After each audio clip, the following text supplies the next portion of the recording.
Swastiastu. Om Anubhadra Kertawiyantu Wiswata. Semoga pikiran yang baik datang dari segala penjuru. Puja dan puji syukur saya panjatkan kehadirat Ide Sang Yang Widi-Wasa, karena atas berkah dan rahmatnya saya diperkenankan untuk menyampaikan Dharma Wacana yang bertemakan Catur Marga Jalan Mencapai Kebahagiaan. Uban Sedharma yang terkasih, Catur Marga adalah salah satu konsep yang diajarkan di dalam Weda, yang secara umum berarti 4 jalan untuk mendapatkan intisari kebenaran dan kebahagiaan, serta mencapai ide Sang Yang Widi-Wasa yang dibagi menjadi 4 jalan, yakni yang pertama, Bhakti Marga. Bhakti Marga adalah usaha untuk mencapai jagat hita dan moksa dengan jalan sujud bakti kepada Sang Yang Widi-Wasa. Yang kedua, Karma Marga, berarti jalan atau usaha untuk mencapai jagat hita dan moksa dengan melakukan kebajikan, pelayanan tugas, persembahan, dan amal dengan tiada terikat oleh nafsu, hendak mendapatkan kemasyhuran, kewibawaan, dan keuntungan-keuntungan lainnya. Yang ketiga, Jnana Marga, ialah suatu jalan dan usaha untuk mencapai jagadhita dan moksa dengan mempergunakan kebijaksanaan filsafat. Yang keempat adalah Raja Yoga Marga, ialah suatu jalan untuk mencapai jagadhita dan moksa melalui pengabdian diri kepada Sang Yang Widi-Wasa, yaitu yang didasari oleh asana, yoga konsentrasi dan meditasi pada atma untuk merealisasikan Tuhan dalam diri manusia. Jalan atau marga yang paling sederhana dalam kehidupan saat ini adalah Bhakti Marga. Di sini Tuhan mewujudkan sebagai penguasa yang sangat penyayang.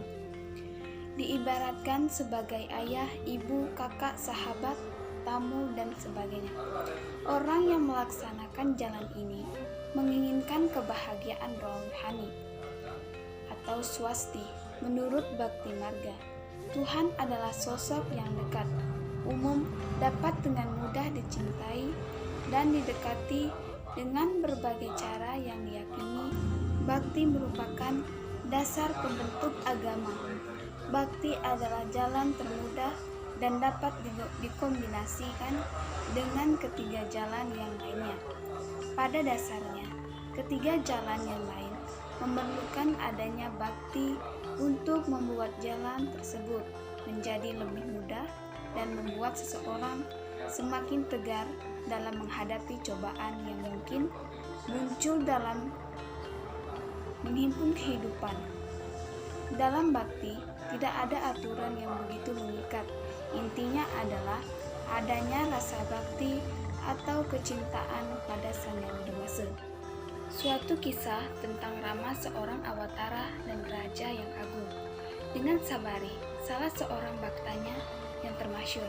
Sabari adalah seorang wanita kasta rendah yang ingin sekali memperoleh dastra Rama, sang awatara. Akan datang melewati hutan tempat tinggalnya dan menghampirinya. Setiap hari, ia mengumpulkan buah dan akar-akar untuk dipersembahkan pada Rama. Pada suatu hari, kerinduannya terpenuhi. Rama benar-benar datang melewati hutan itu. Ketika Rama menikmati buah dan akar-akaran persembahannya, Sabari menjatuhkan diri dan bersujud di kakinya dan berkata, "Oh Tuhan, saya hanyalah seorang wanita yang bodoh dan berasal dari kasta yang rendah. Bagaimana saya dapat memuji Tuhan? Saya tidak tahu harus berbuat apa dan bagaimana cara melakukannya." Rama tersenyum dan berkata, "Sabari, misiku adalah menjalin hubungan bakti. Aku tidak mempunyai pertalian dengan suku bangsa atau kasta. Apakah gunanya memiliki kekayaan, kedudukan, atau karakter tanpa bakti kepada Tuhan?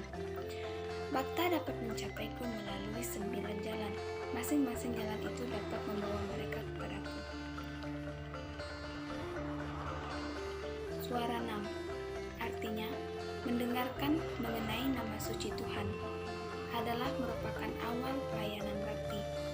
Yang kedua, Kirtanam adalah memuja Tuhan dengan menyanyikan nama-nama Tuhan atau kidung suci keagamaan seperti Bhajan yang bertujuan memuliakan Tuhan dan menjelaskan tentang nilai-nilai kemanusiaan. Kirtanam dapat dilakukan dengan 3 cara. Yang pertama adalah nista atau melakukan kirtanam secara Vaikhari, yakni dengan suara yang jelas dan dapat didengar. Yang kedua, madhya atau melakukan kirtanam secara pamsu, yakni hanya dengan gerakan lidah tetapi tanpa suara, artinya tidak dapat didengar. Yang ketiga, utasna atau melakukan kirtanam secara manasika, yakni diucapkan di dalam hati. Selanjutnya adalah semaranam, adalah bakti kepada Tuhan dengan jalan selalu ingat kepada Tuhan dan manifestasinya. Yang keempat, wendanam adalah bentuk bakti yang dilakukan dengan jalan membaca kitab suci Weda dan sastra suci. Yang kelima, pada sewanam merupakan perwujudan bakti kepada Tuhan dengan menyembah kaki padma Tuhan.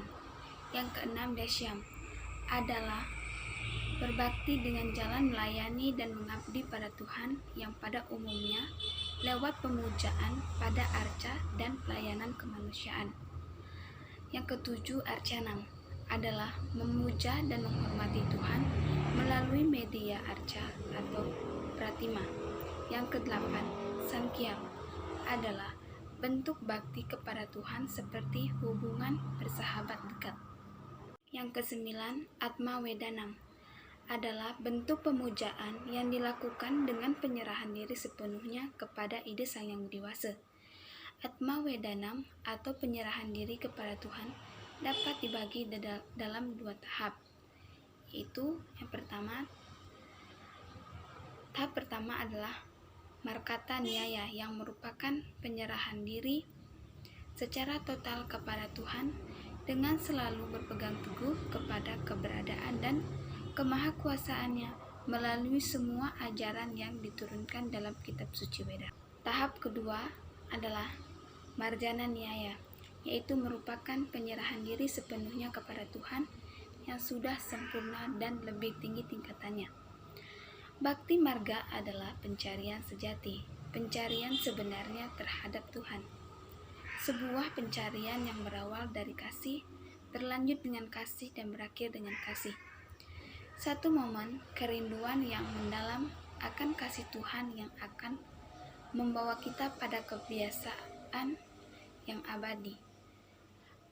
Bakti seperti yang dikatakan oleh Resi Narada dalam penjelasannya tentang bakti adalah kasih mendalam terhadap Tuhan. Ketika manusia mencapainya, ia akan mengasihi semua, tidak membenci siapapun, mencapai kedamaian dan mencapai suatu kebahagiaan. Demikian sedikit ulasan yang dapat saya sampaikan pada hari yang berbahagia ini. Semua apa yang saya jelaskan tadi dapat diterapkan di dalam kehidupan kita agar tercipta suatu keadaan yang harmonis, tentram, dan damai. Om Santi, Santi, Santi, Om.